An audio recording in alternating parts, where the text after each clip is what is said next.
Tonight, uniting communities one step at a time, the Joy Baluch Bridge duplication project enters its next phase, but not without a celebration. And how the Spencer Gulf is faring COVID-wise as local doctors push for more people to get their booster shot. From our 7 Spencer Gulf studios, your nightly news with Madeline Kerr begins now. Good evening, thanks for joining us. The first half of the Joy Baluch Bridge duplication is complete, with construction crews now getting ready to switch over to the other side. Locals marking the significant occasion with a community fun day to open the new segment of bridge in style. A new segment of the Joy Baluch Bridge celebrated with a fun-filled day. The community immersing themselves in local music, the region's best food and fun-filled carnival rides on the brand new infrastructure.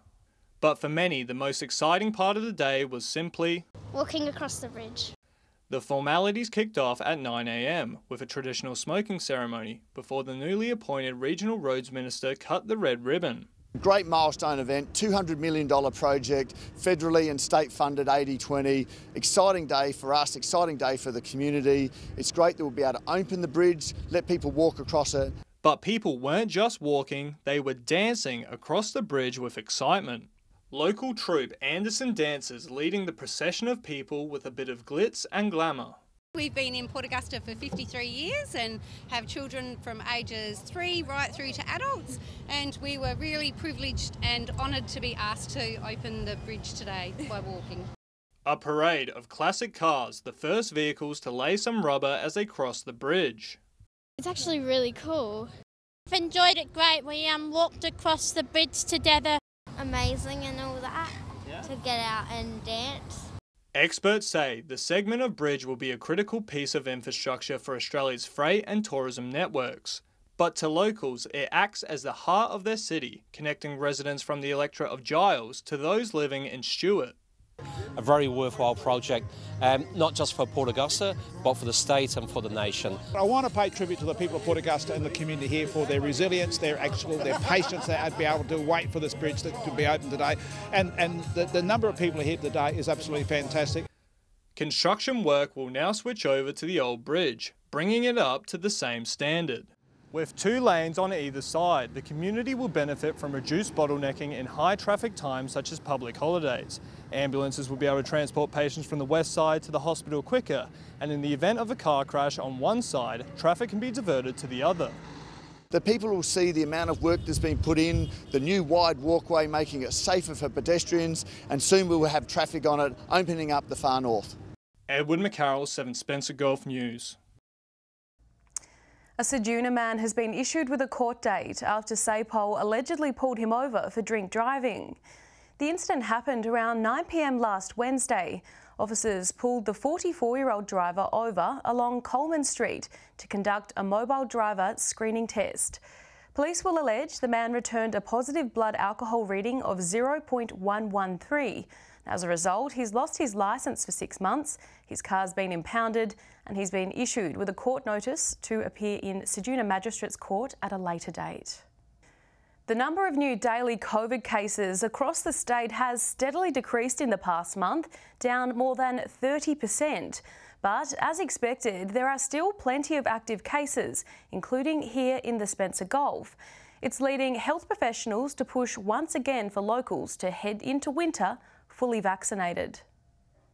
With winter just on the horizon, let's take a look at all the COVID statistics across the region. Starting things off in Port Lincoln, according to the most recent data provided by the South Australian Government, the township currently has 341 active cases, whilst the Lower Eyre Peninsula has a current total of 109 active cases. Moving on to Whyalla, the township has recorded 495 active cases, with confirmed positive cases of 4,774. Port Augusta also managing its numbers, reporting 370 active cases. In the city of Port Pirie, there are 420 active cases with just under 2,900 confirmed positive cases. Over the border in New South Wales, 58 Broken Hill residents tested positive to the virus in the latest reporting period, which was up until 4 p.m. yesterday. That's from around 1,500 tests completed over the past 4 weeks. Back over to SA now, and our vaccination rate is also continuing to rise, with 93.7% of people over the age of 12 receiving 2 COVID vaccines, while just over 72% of our eligible population has received all 3 doses. That's the first 2 plus the booster shot.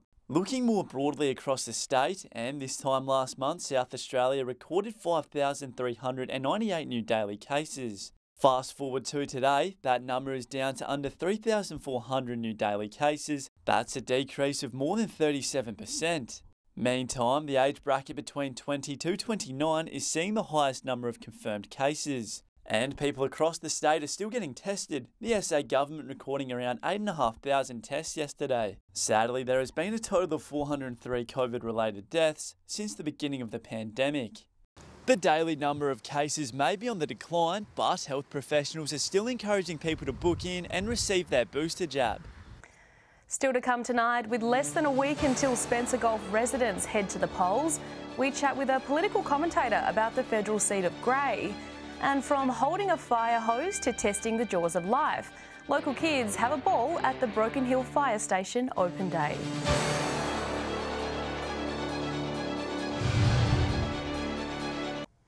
Welcome back to 7 Spencer Gulf News. The federal election is only days away. Now, candidates are making their way around the electorate of Grey, pleading their case for why they should be the voice of the people.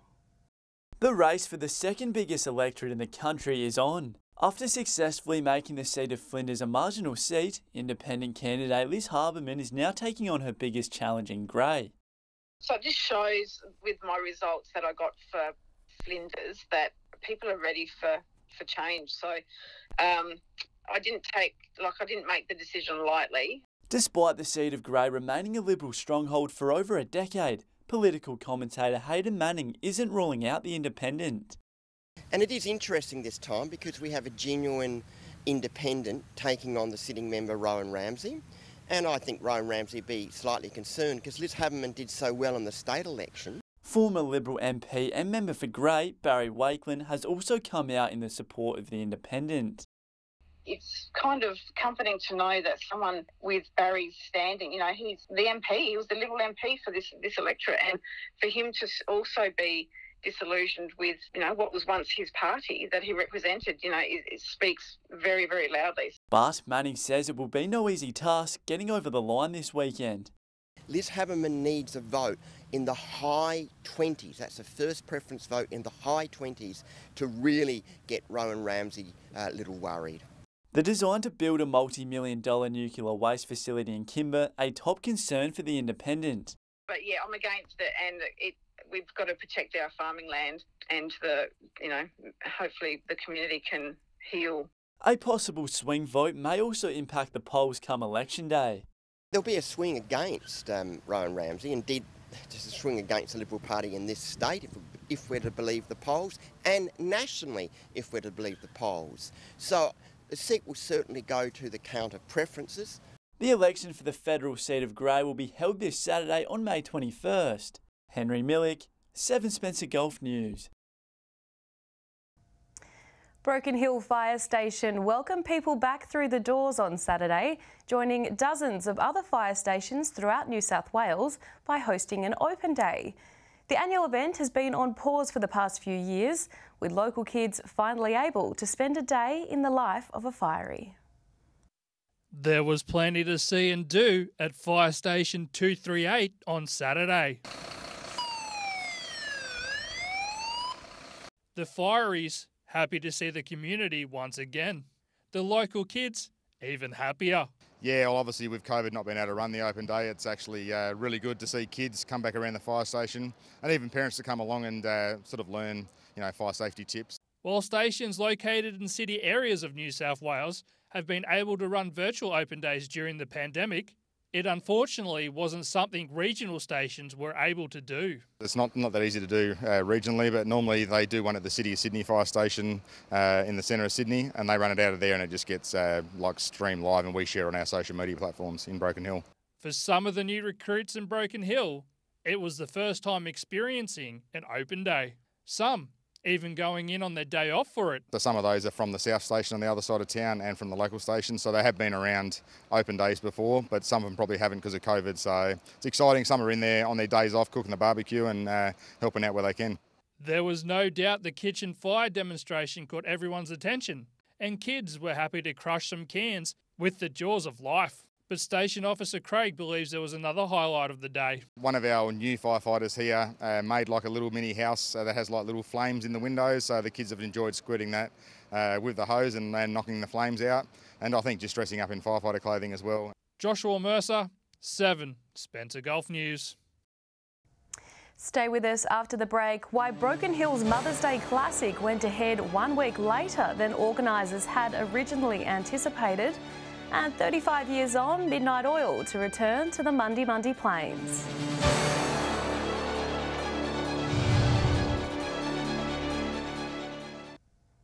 Welcome back to 7 Spencer Gulf News. It was delayed a week, but the Mother's Day Classic Fun Run was held in Broken Hill on Sunday. Some residents got dressed up for the occasion and even brought along their four-legged friends, with prizes for the fastest man, woman, and of course, the best dressed. It was a beautiful day to get dressed up and go for a run. Go!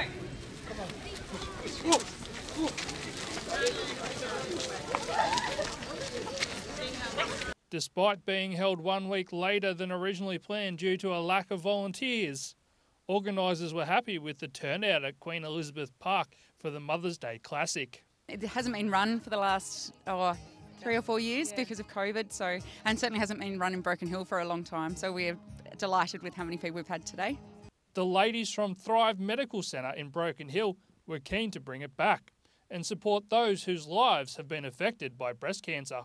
I guess we just wanted to be part of what's happening nationally, really, and we just wanted to support women that have had breast cancer. We wanted to also advertise what services we have in Broken Hill. They also wanted to educate the community about the disease. When we recently installed a mammogram machine, and it really became apparent to me that I didn't know when you should have a mammogram and what happens if you find a lump. So I guess it got me thinking, how do people know this information? Not only did people come out and support the run, a number of community organisations also helped out on the day, whether it was behind the barbecue or selling cakes. So many local volunteers as well that have just given their time to, run the egg and bacon and pancake stand and the picnic train. So yeah, blown away with how generous people have been with their time. Participants could choose to either do a 4-kilometre or 8-kilometre distance. They also didn't have to run, with some bringing their four-legged friends along to take part. As for if it will return next year... Yes, yesterday when I was very unorganised, I would have said no, but it's a wonderful event and we're really excited to be part of it. Yeah. Joshua Mercer, 7, Spencer Gulf News. Midnight Oil has been added to an already star-studded Mundi Mundi Bash lineup. The band will co-headline the August event alongside Jimmy Barnes, with notable acts Missy Higgins, John Stevens and Casey Chambers all set to perform. The area has special significance to the iconic Aussie band. The Mundi Mundi Plains is where their legendary Beds Are Burning film clip was shot back in the 80s. It's off the back of last month's Mundi Mundi Bash, which was deemed a huge success, bringing people from all parts of Australia to the far west. Tickets for the 3-day event are currently on sale online. What's in a name? That's the question artist Cynthia Schwertzig has been asking the women of Port Pirie as part of a unique art project. And now, after months of conversations and research, Cynthia is ready to put on show what she's found. Every name tells a story. Cynthia Schwertzig is the face behind my name, an art exposition celebrating the origins and meanings of women's names. So the project is about finding women in public space, particularly how they're represented in public space. Names are written in classic signage fonts before being layered, abstracted and merged together. The piece is designed to make you think, to question the meaning of your name and to explore the history of women in Port Pirie. Talk to people in general about their first name and sort of that difference between it being a very personal thing, but then also your first name and your given name is what you introduce yourself with. The exhibition is shining a light on the contributions and stories of women in this region. For example, the name Meg is represented in Meg's Bookshop, a Port Pirie institution that has been in business for more than 30 years. Taking these names and then making a mural out of it makes the women feel really cherished. My name will be at the Port Pirie Regional Art Gallery during May and June. Annabelle Francis, 7 Spencer Gulf News. Stay with us after the break. There was a need for speed in Whyalla over the weekend with round 2 of the regional go-kart comp, and we'll see how the week's weather is shaping up with Alex Sykes.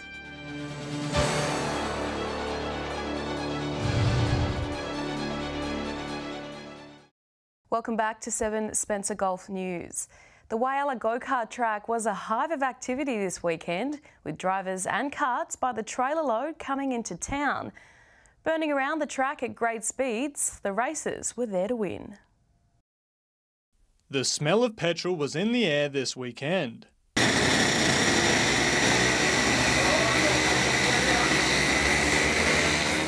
Participants gearing themselves up for the second round of South Australia's Go-Kart Festival State Cup in Whyalla. Racers and rev heads alike flocking to the Steel City from every corner of the state. We've had 89 drivers come up from Adelaide and as far away as Mount Gambier. With juniors, Cadet 9s and Cadet 12s taking to the racetrack early in the day, it was seniors that ruled the track in the afternoon. Organisers say some of the 2-stroke engine go-karts they drive can reach speeds of up to 100 to 110 kilometres per hour. Yeah, racing's very good. I enjoy coming to Whyalla. It's a fantastic little club. The day expertly run by a team of dedicated volunteers. Been very busy. We had a lot of practice in the morning, then we had qualifying, and then we had a whole lot of races. Organisers say larger events like this deliver a welcome financial boost to their club, with majority of the entrants staying on site and purchasing meals from the canteen facilities. And the people have been happy here. The weather's been good. There's been camping. A lot of people camp here. Take the Friday off work, come up here Friday morning, spend Friday practicing, and head back Sunday night, ready for work Monday. The club encouraging those who are interested in karting to get in contact or come out to one of their come and try days, saying the racetrack is a fantastic family day out. Edward McCarroll, 7 Spencer Gulf News. That looks like a lot of fun. Time now to take a look at what's happening in the weather with Alex Sykes. Alex, a bit of cloud around the Spencer Gulf today. Yeah, that's right, Maddie, and those mainly fine conditions are set to continue through until the end of the working week.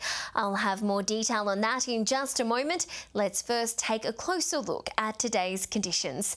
From 3 p.m, Port Augusta was 21, Port Lincoln was 19, and Port Pirie was 20 degrees. Looking further out across the region now, Whyalla and Woodnett were 20, Broken Hill was 19. Our friends in Adelaide actually had a shower or two and reached 16.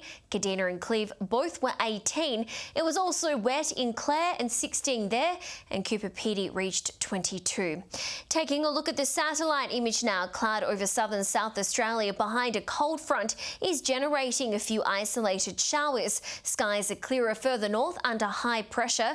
A marine wind warning is also current for South Australia. Moving on to tomorrow's weather outlook now, and we'll start with the Gulf waters. West to southwesterly winds 10 to 20 knots, seas 1 to 2 metres, and south to southwesterly swell 1 to 3 metres. Possible shower in Port Lincoln tomorrow, set to reach a top of 18 degrees there. Cleve partly cloudy and 17, and similar conditions in Woodnett, 19 there. Whyalla is set to reach 18 and partly cloudy conditions. A shower or two for Kadina, also 18, Port Augusta 19 degrees.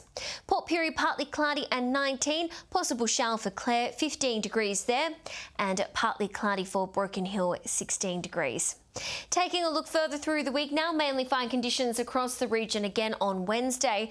Cooper Pedy cloudy and 20, partly cloudy everywhere else, with temperatures to sit in the mid to high teens. Adelaide will have showers and reach 18. Rain forecast for Cooper Pedy on Thursday, a max of 18 there. It's set to be partly cloudy everywhere else. Temperatures to be in the mid to high teens, reaching the low 20s in some areas. And partly cloudy again on Friday. Cooper Pedy, Port Augusta, Woodner and Port Pirie all set to reach a top of 21 degrees. Kadina, Adelaide and Port Lincoln all forecast to reach 19, while a degree cooler at 18, and Broken Hill will have the region's low of 15 degrees. So Maddie, let's hope that the rain stays away for the weekend, and that's all the weather from me for tonight. I'll see you a little later with an update. It's back to you. Thanks for that, Alex. And that's the local news this Monday. I'm Madeline Kerr. Thanks for joining us. I'll have updates a little later, but until then, enjoy your evening. Good night.